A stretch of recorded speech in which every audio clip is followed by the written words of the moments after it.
Hello everyone.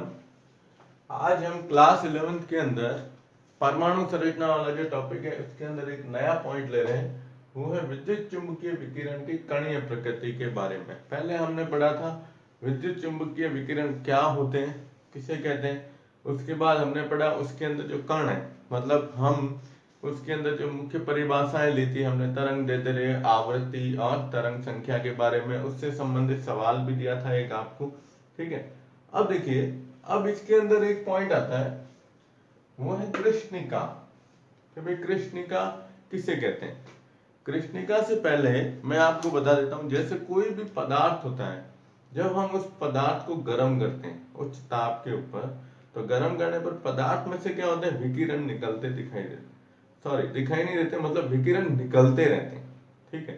अब विकिरण निकल रहे हैं, ठीक है ना, तो वो जो पदार्थ, यानी हम इसकी जब परिभाषा लिखते हैं वो देखो क्या कहता है कि जब किसी, या ऐसे कहते हैं कि एक ऐसा आदर्श पिंड जो हर प्रकार की आवृत्ति के विकिरणों को अवशोषित या क्या करता है, उत्सर्जित करता है, एक आदर्श कृष्णिका कहलाती है। ठीक है, देखो कृष्णिका, कृष्ण यानी काला रंग, यानी काली वस्तु हम कह सकते हैं कि एक ऐसी वस्तु या एक ऐसा आदर्श पिंड जिसे हम जब अपन अगर उसको गर्म करते हैं तो उसके द्वारा या तो विकिरणों का क्या हो, उत्सर्जन किया जाए, या विकिरणों का अवशोषण किया जाता है, तो उस प्रकार के पिंड को अपन क्या कहते हैं, कृष्णिका के नाम से जानते हैं। अब यहां वर्ड आ रहा है, देखो विद्युत चुंबकीय विकिरण। तो ये जो कृष्णिकाएं होती है, इन कृष्णिकाओं के द्वारा जो विकिरण उत्सर्जित या अवशोषित किए जाते हैं उनको भी एक नाम दिया गया है कि हम ये कहते हैं कि कृष्णिका द्वारा जिन विकिरणों को अवशोषित या क्या किया जाए, उत्सर्जित किया जाए, उन्हें क्या कहते हैं, कृष्णिका विकिरण कहते हैं।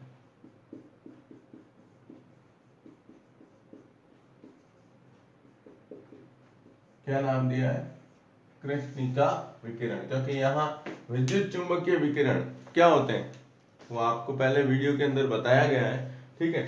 तो एक कृष्णिका द्वारा जिन विकिरणों को अवशोषित या उत्सर्जित किया जाता है उन्हीं विकिरणों को, मतलब हम यहाँ उन्हें क्या कहते हैं, कृष्णिका विकिरण कहते हैं। अब इससे संबंधित यहाँ पर पहले से मैंने एक लैंग्वेज ले रखी है। ये क्या कहती है, देखो हाँ, कि विद्युत चुंबकीय विकिरण के अंदर यदि न्यूनतम मात्रा में ऊर्जा का अवशोषण या उत्सर्जन किया जाता है तो उस ऊर्जा को यहाँ पर एक नाम दिया गया है, ये याद रखना है, क्वांटम। क्या कहते हैं, क्वांटम। जो हमने पढ़ा है कि नील्स बोहर ने जो अपना परमाणु मॉडल दिया था, जिसे हम क्या कहते हैं, क्वांटम अभियांत्रिकी के नाम से जानते हैं, उसी तरीके से यहाँ पर भी हम ये कहेंगे कि जो ऊर्जा उत्सर्जित या क्या की जाती है, अवशोषित की जाती है, किसके द्वारा, विद्युत चुंबकीय विकिरण के अंदर, तो उसे क्वांटम कहते हैं। और विकिरण के एक क्वांटम की ऊर्जा उसकी आवर्ती के क्या होती है, समानुपाती होती है। तो देखो ऊर्जा को अपन प्रदर्शित करते हैं किसके द्वारा, ई के द्वारा, आवर्ती को दर्शाते हैं म्यू के द्वारा। तो अब ये समानुपाती का चिन्ह हटाएंगे, तो समानुपाती का चिन्ह हटाते एक क्या आएगा, स्थिरांक आएगा। तो हम क्या लिखेंगे, ई बराबर, अब ये आ जाएगा एच म्यू, ठीक है। ये ई क्या है, ऊर्जा विकिरण के द्वारा ली गई, और म्यू क्या है, आवृत्ति, और एच क्या है, प्लांक नियतांक।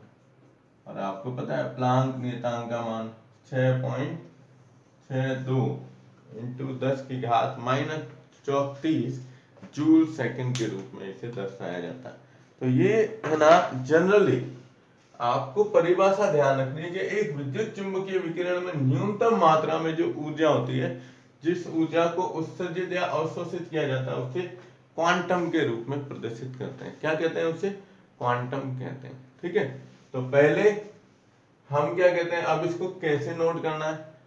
पहले इसको हेडिंग लगाओगे, इस हेडिंग के बाद आप लिखोगे कि कोई भी पदार्थ जो होता है, ठोस पदार्थ, उस पदार्थ को जब हम गर्म करते हैं तो गर्म करने पर उसमें से क्या होती है, ऊर्जा निकलती है, जो किसके रूप में दिखाई देती है? विकिरण के रूप में दिखाई देती है।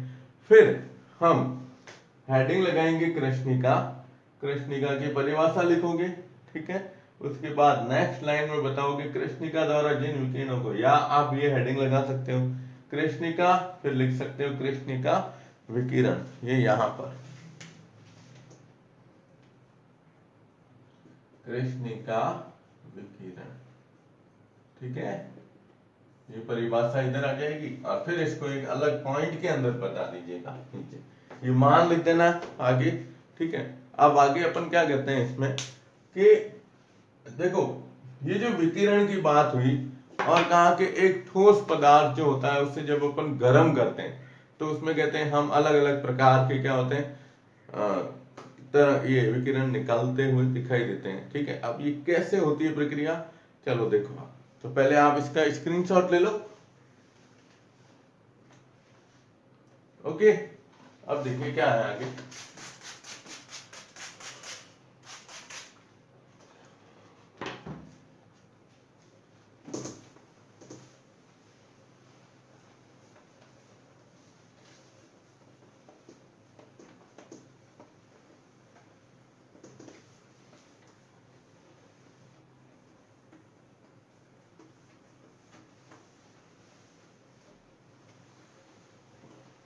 देखो अब है ना, सबसे मेन इसके अंदर आता है इसका कृष्णिका का एक सबसे अच्छा उदाहरण है, वो है लोहे की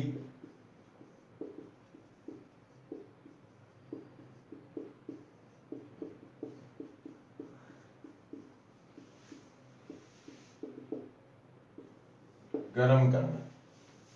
देखो, हम देखा होगा आपने कभी कि जो लोहे की जो छड़ होती है, उस छड़ को जब गर्म करते हैं तो आप जानते हो लोहा कठोर धातु के अंदर आता है, तो जब उसको गर्म किया जाएगा तो तापमान बहुत अधिक चाहिए, और जब तापमान अधिक चाहिए तो आप जानते हो कि ताप बढ़ाएंगे तब उसके द्वारा, उस पदार्थ के द्वारा क्या होता है, विकिरण उत्सर्जित किए जाते हैं।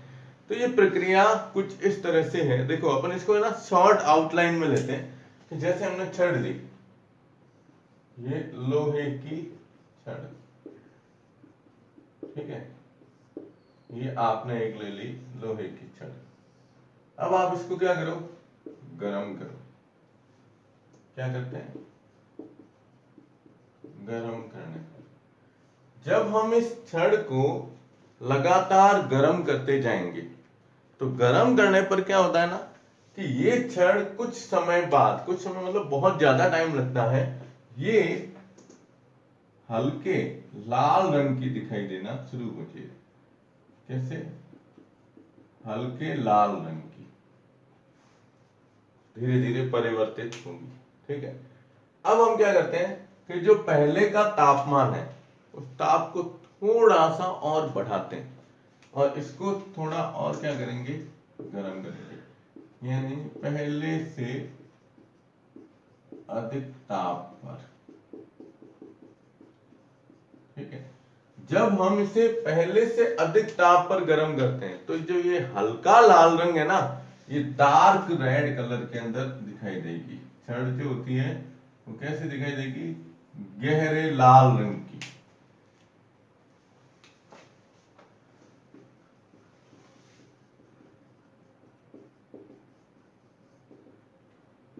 देखो पहले थी सिंपल लोहे की छड़ है, ये गरम किया थोड़े समय तक तो हल्के लाल रंग की दिखाई देगी। फिर ताप को बढ़ाया और ताप को बढ़ाने पर ये गहरे लाल रंग के अंदर दिखाई देती है। अब इसे और अधिक ताप पर गर्म करते हैं।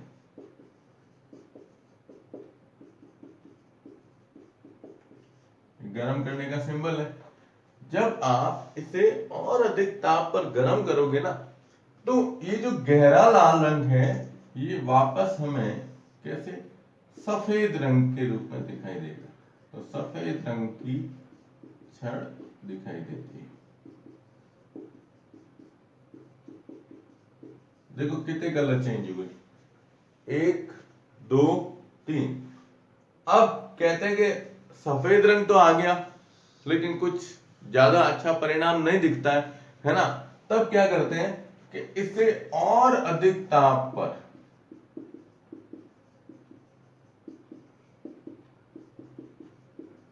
क्या करते हैं, गर्म करते हैं। ठीक है, अब देखो आप कितने कलर हुए हैं, 1 2 3।